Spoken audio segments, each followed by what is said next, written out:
ثم قرأ رسول الله صلی اللہ علیہ وآلہ وسلم وأنت معي وشيعتك في الجنة،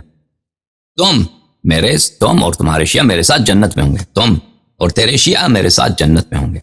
پھر رسول اللہ صلی اللہ علیہ وآلہ وسلم نے آیت کی تلاوت فرمائی، اخوانا علی سرر متقابلین لا ينظر احدهم في قفا صاحبه، شیعہ جو ہیں وہ جنت میں ایک دوسرے کو دیکھیں گے، تختوں پر بیٹھے ہوں گے، جیسے بادشاہ کے تخت ہوتے ہیں نا، تخت بادشاہی کے تخت پہ بیٹھے ہوں گے اور ایک دوسرے کو دیکھیں گے اور سب ایک دوسرے کے چہروں کی طرف دیکھیں گے۔ اس طرح نہیں کسی کا پشت کسی کی طرف ہے، چہروں پہ بھلے ایک دوسرے کے چہرے پہ دیکھیں گے۔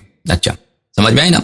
تو یہ روایات بہت، کیونکہ تعداد ان کی بہت زیادہ ہے، اگر یہ جملہ یاد رکھیے، تواتر دو قسم کے ہوتے ہیں، تواتر لفظی ہوتا ہے، تواتر معنوی ہوتا ہے۔ تواتر لفظی وہ ایک ہوتا ہے کہ لفظ، وہی لفظ مختلف احادیث میں مختلف اسانید کے ساتھ وارد ہوا ہو، تواتر کو کہتے ہیں تواتر لفظی۔ مثلا من کنت مولا فہذا علی علیہ السلام مولا، ٹھیک ہے نا؟ یا یملأ الارض عدلا وقسطا كما ملئ ظلما وجورا، یہ متواتر لفظی ہے۔ متواتر معنوی کو کیا چیز ہے کہ ایک معنی مختلف احادیث میں آئے ہوں، چاہے وہ اس کے الفاظ مختلف ہوں، تو اور حدیث متواتر کے لیے جیسے ہم نے پچھلے دروس میں بہت پہلے آپ کے خدمت میں عرض کیا تھا، یہ شرط نہیں ہے کہ ہر حدیث فی نفسہ ہی صحیح ہو۔ حدیث متواتر اگر تعداد، ہر حدیث کے تعداد زیادہ ہے اور ہر حدیث اگرچہ بذات خود ضعیف بھی ہو تو وہ احادیث کیا ہوتی ہیں؟ وہ احادیث متواتر ہیں، کیوں؟ کثرت کے لیے وجہ سے، اور یہ احادیث بہت زیادہ ہیں جس میں امیر المؤمنین علیہ الصلاۃ والسلام اور ان کی شیعوں کا ذکر ہے اور ان کے لیے جنت کی بشارت ہے۔ ملاحظہ فرمائیے، یہ کتاب ہے الدر المنثور فی التفسیر بالمأثور، الجزء الثامن، تالیف ہے عبد الرحمن السیوطی کی، چاپ دار الفکر۔ یہاں پہ سورہ مبارکہ بینہ، اعوذ باللہ من الشیطان الرجیم، 98 نمبر سورت ہے قرآن مجید میں۔ ان الذین کفروا، جو لوگ کافر ہیں، من اہل الکتاب والمشرکین، جو اہل کتاب میں سے ہیں اور جو مشرک ہیں، ٹھیک ہے نا؟ فی نار جہنم خالدین فیہا، کافر چاہے اہل کتاب ہو، چاہے مسلمانوں میں سے ہو، کافر ہو جائے نا، مسلمان بھی ہو کافر ہو، تو وہ کیا ہے؟ چاہے اہل کتاب میں سے، چاہے مشرکین میں سے ہو، وہ کیا ہے؟ ہمیشہ کے لیے جہنم میں ہے۔ اولئک ہم شر البریہ، وہ بدترین، اللہ کے بدترین مخلوق، مخلوق میں سب سے بریہ یعنی مخلوق، وہ جو ہیں بدترین مخلوق ہیں۔ ان الذین آمنوا وعملوا الصالحات اولئک ہم خیر البریہ، جو لوگ ایمان لائے ہیں اور جو لوگ عمل صالح بجا لاتے ہیں، اولئک، یہ کیا ہے؟ خیر البریہ، خیر، یہ بہترین خلائق ہیں، انسانوں میں سے، مخلوقات میں سے بہترین کون ہے؟ الذین آمنوا وعملوا الصالحات۔ اب دیکھیں، یہ شیعوں کی کتاب نہیں ہے، یہ مخالفین کی کتاب۔ اگلے صفحے میں صفحہ نمبر 589 میں سیوطی صاحب کئی احادیث نقل کرتے ہیں۔ وَأَخْرَجَ ابن عساکر نے جابر سے روایت کی، جابر بن عبداللہ انصاری رضی اللہ تعالی، كنا عند النبی صلی اللہ علیہ وآلہ وسلم، ہم حضرت رسالت پناہ صلی اللہ علیہ وآلہ وسلم کے بارگاہ میں بیٹھے تھے۔ فَأَقْبَلَ عَلِيٌّ، کہ اس وقت جلوگر ہوئے کون؟ سید المسلمین، امیر المؤمنین علیہ الصلاۃ والسلام تشریف لائے۔ فقال النبی، تو اس وقت رسالت پناہ صلی اللہ علیہ وآلہ وسلم نے فرمایا، والذی نفسی بیدہ، اس اللہ کی قسم جس کے جان میں میری، جس کے ہاتھ میں میری جان ہے، میری جان، میری زندگی کس کے ہاتھ میں ہے؟ اللہ کے ہاتھ میں، اسی اللہ کی قسم۔ ان ھذا وشیعتہ لہم الفائزون یوم القیامہ، یہی شخص جو آ رہے ہیں، یہی سردار، یہی سید، یہی پیشوا جو تشریف لا رہے ہیں، وشیعتہ، اور اس کے شیعہ، لہم الفائزون، لہم، یہ جو ہے لہم، لام تاکید کے لیے، ہم ضمیر فصل ہے۔ یہ کس کے لیے آتا ہے ضمیر فصل؟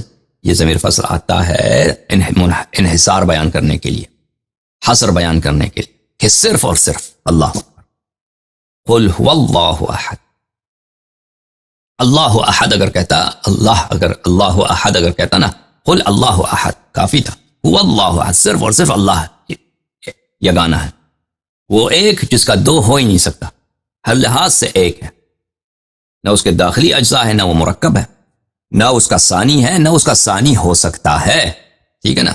یہ صرف اور صرف منحصر قسم ہے هو اللہ احد. اور بھی اس میں حصر کے کئی اس اسالیب ہیں. ان هذا وشیعته لهم الفائزون. هذا کیا ہے؟ هذا مبتدا ہے، اس میں کانا ہے. مبتدا اگر اور یہاں پر کیا ہے؟ یا مسند الیہ ہے، اور اس کا مسند کیا ہے؟ اس کا مسند ہے هم الفائزون. اس کا مسند ہے هم الفائزون. جب مسند الیہ دونوں معرفہ ہوں تو یہ حصر پہ دلالت کرتی ہے، حصر پہ دلالت کرتی ہے. یہ مطول میں، اطول میں، مختصر میں، اور مفتاح العلوم میں سکاکی نے انہوں نے بیان کیا ہے اسالیب حصر میں کہ صرف اور صرف یہ اور ان کے شیعہ فیضیاب ہیں، کامیاب ہیں، کام رواں ہیں، سرخرو ہیں روز قیامت. ونزلت، جب رسالت پناہ صلی اللہ علیہ وآلہ وسلم نے یہ فرمایا ہے تو اس آیت کا نزول ہوا. ان الذین آمنوا وعملوا الصالحات اولئک هم خیر البریہ. جو لوگ ایمان لاتے ہیں اور عمل صالح بجا لاتے ہیں وہی خیر البریہ ہیں. فکان اصحاب النبی صلی اللہ علیہ وآلہ وسلم اذا اقبل علی علیہ السلام قالوا جاء خیر البریہ.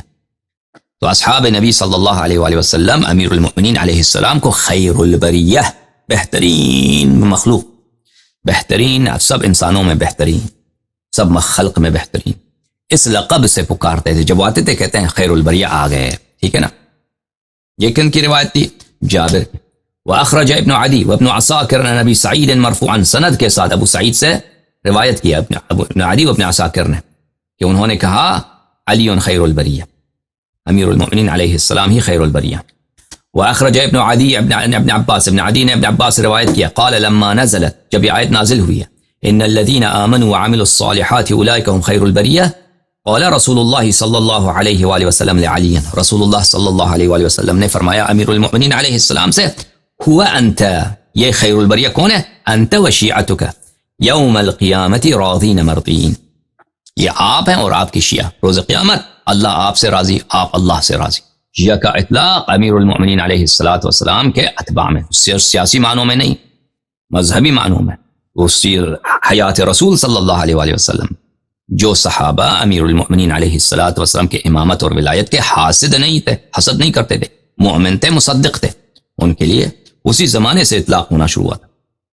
واخرج ابن مردوی، ابن مردوی نے روایت کی ہے امیر المؤمنین علیہ السلام سے قال لی رسول اللہ صلی اللہ علیہ وآلہ الم تسمع قول اللہ، رسول اللہ صلی اللہ علیہ وآلہ وسلم نے فرمایا امیر المؤمنین علیہ السلام سے کیا تمہیں نے یہ آیت نہیں پڑھی ہے، یہ آیت تم نے نہیں سنی ہے؟ ان الذین آمنوا وعملوا الصالحات اولئک هم خیر البریہ انت وشیعتک وموعدی وموعدکم الحوض اذا جئت الامم للحساب تدعون غرا محجلین. یہ ہونا چاہیے اذا جاءت الامم، جاءت بالامم، اور ہر یہ جاءت الامم ہونا چاہیے بہتر ہے. یہ انت وشیعتک وموعدی وموعدکم الحوض، یا جیعت ہونا چاہیے، جیعت. یہ اس آیت کون ہے؟ ان الذین آمنوا وعملوا الصالحات اولئک هم خیر البریہ انت وشیعتک، آپ اور آپ کی شیعہ ہیں، اور میرا موعد اور آپ کا موعد حوض کوثر ہے. جب سب امم حساب کے لیے لائے جائیں گے تدعون غر المحجلین، امیر المؤمنین علیہ السلام کو اور ان کے شیعوں کو لایا جائے گا کہ ان کے چہرے پہ سارا نور ہوگا، چہرے پر غرن محجلین. الغر المحجل، غر محجل کس کو بولتے ہیں؟ وہ گھوڑا جس کے پیشانی پہ سفید، ماتھے پہ سفید نشان ہے. تو یہ پھر انسانوں کے لیے جب استعمال کیا جاتا ہے یعنی ان کے چہرے پہ نور ہے روز قیامت، چہرے پہ نور ہے، چہرہ ان کا سفید ہے، چہرے نورانی ہے. اچھا، تو ان روایت میں سب میں دیکھا آپ نے کہ رسول اللہ صلی اللہ علیہ وآلہ وسلم نے لفظ شیعہ کس کے لیے استعمال کیا ہے؟ اہل بیت الطاہرین علیہم الصلاۃ والسلام کے ماننے والوں کے لیے. یہ کن کی روایات ہیں؟ یہ مخالفین کی روایات. مخالفین کی روایات ہم نے دکھایا، شیعوں کی روایت تو بہت زیادہ اس باب